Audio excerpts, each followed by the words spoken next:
Recording in progress.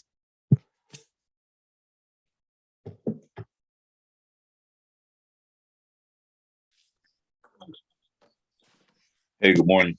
Hey, how are you? Not too bad. I'm going to switch device. Okay. What?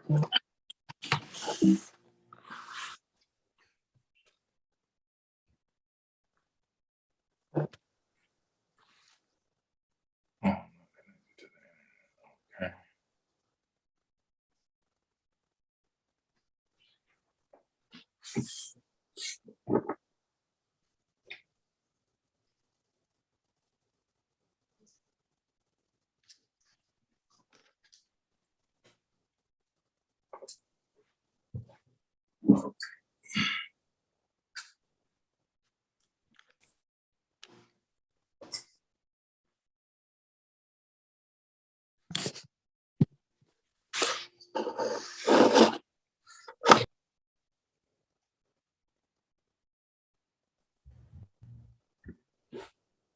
Hey, good morning.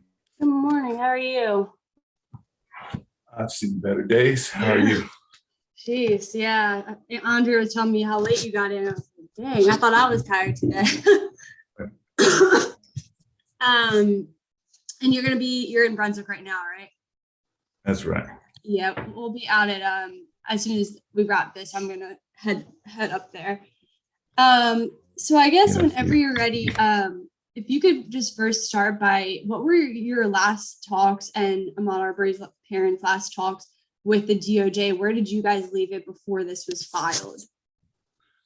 On Sunday morning, the DOJ began discussions with Ahmaud Arbery's parents, Marcus Arbery and Wanda Cooper Jones.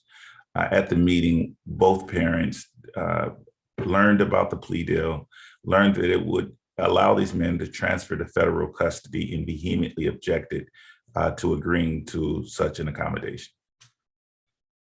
And did the DOJ just say, okay, we hear your opinion, and then that was kind of it? That's how it ended, and then they were shocked to see that it was filed later, or what was kind of the end of that conversation?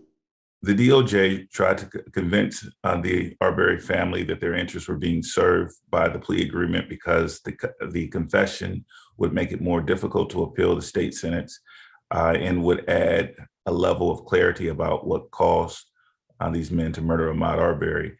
Wanda Cooper Jones and Marcus Arbery were less interested in what caused them to murder their son, and more interested in the conditions of their confinement for the murder of their son. And they weren't interested in exchanging one for the other. There was a lot of back and forth where the DOJ tried to convince them that that was the right thing to do, and the parties ended the discussions without agreement. And the plea deal, as it was stated in the press release, the first 30 years they would serve each in federal prison. Is that in exchange for if they admitted that they were motivated by hate, or what was the exchange there? Yes, these men jumped at the opportunity to transfer into federal custody from the more rigorous state custody in exchange for the statement that they were motivated by hatred, by racial animus when murdering Ahmaud Arbery. And Ms. Wanda Cooper Jones is quoted in this press release as basically, she's beyond upset over this. Can you tell me how they're doing this morning? And then you also mentioned in the press release that she will be in court, as will you, this morning to argue her case. Yeah, Wanda Cooper Jones is vacillating between upset, betrayed, from feelings of deep grieving to feelings of vehement anger. She is anxiously hoping to get before the court, which is her legal right, to express her dissent.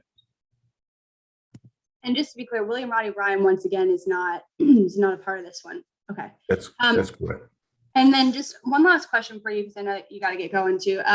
But, we talked back at the sentencing for the state trial that just earlier that week in early January, they had come to the DOJ with a plea deal and you guys turned that down.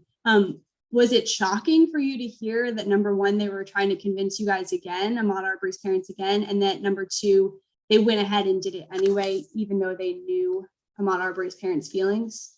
It is shocking. The reason we turned down the first plea deal, a key component, was that they would serve their time in federal prison, which everyone agreed would be lighter and more accommodating, and an offer that we did not want to share with these men. And so for the Ahmaud Arbery family to successfully get life sentences for each of these men, and for the McMichaels to receive life without the possibility of parole, this is an example of the Department of Justice literally snatching defeat from the jaws of victory. Do you have a message, or do Ahmaud Arbery's parents have a message right now directly to the DOJ and also to the judge in court this morning? To the DOJ, the Ahmaud Arbery has communicated, to the Department of Justice, Ahmaud Arbery's family has communicated their extreme disappointment and sense of betrayal. To the judge, the family is throwing themselves at the mercy of the court, asking that they do what the DOJ has refused to do, which is listen to the family and respect their wishes. All right, thank you, sir. Anything else you wanted to add? No, ma'am. Will you guys be talking after court today as well? Yes. Okay, all right, I'll see you there. Thank you.